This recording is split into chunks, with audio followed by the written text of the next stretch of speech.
Good day and welcome to the African Broadcasting Network News. I'm Chekwube Isaac. Today we'll bring to you our hit stories.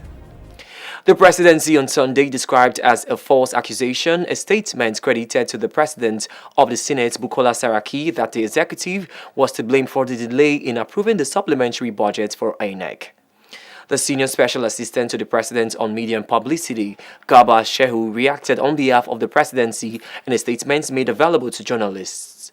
He stated the fact that the INEC proposals came after the president had laid the 2018 budget before the National Assembly meant that the Electoral Commission's proposals would be sent as a supplementary budget, which was clearly stated to the federal lawmakers by the Minister of Budget and National Planning, Udo Udoma.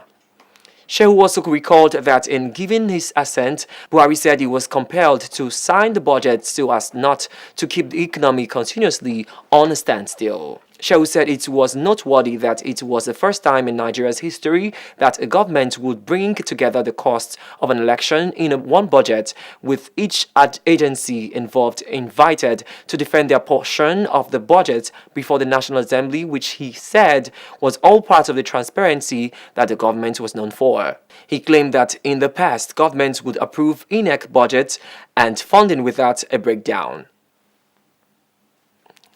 President of Pentecostal Fellowship of Nigeria, PFN, Dr. Felix Omobude, has advised political office holders as well as leaders at all levels to be wary of consequences of their own utterances and actions to avert plunging the country into an avoidable crisis. Dr. Omobude also expressed concern over recent political developments in the country and the series of infractions in the political space, saying that they were unnecessary for the development of the country. The BFM president, in a statement in Benin City, Edo State, yesterday through his media assistant, Deacon Ralph Okira, condemned the recent occupation of the National Assembly by officers of the Department of State Services, DSS, just as he applauded the then acting president, Professor Yemi Osibanjo, for his firm and immediate response.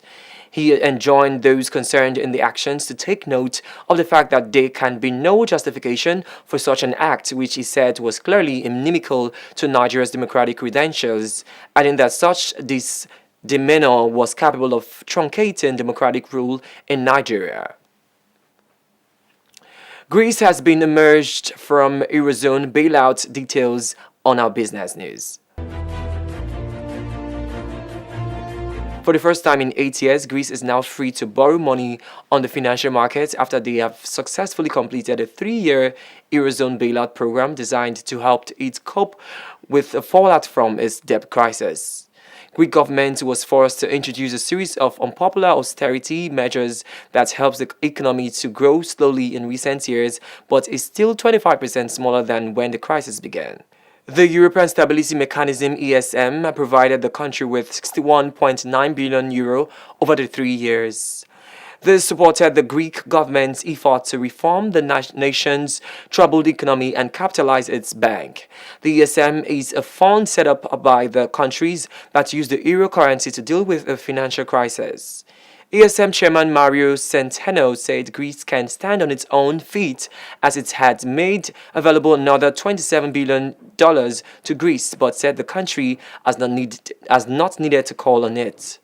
He thanked the Greece people for their cooperation and also said there would be no more follow-up rescue programs for the first time since 2010. However, Greece's freedom to manage its own economic affairs will be tempered by enhanced surveillance from the European Union's executive, the European Commission. This is designed to ensure Athens does not backtrack on reforms agreed with its lenders. Eventually, the bailout loans will have to be repaid. We're going on a short break. More news when we return. Stay with us.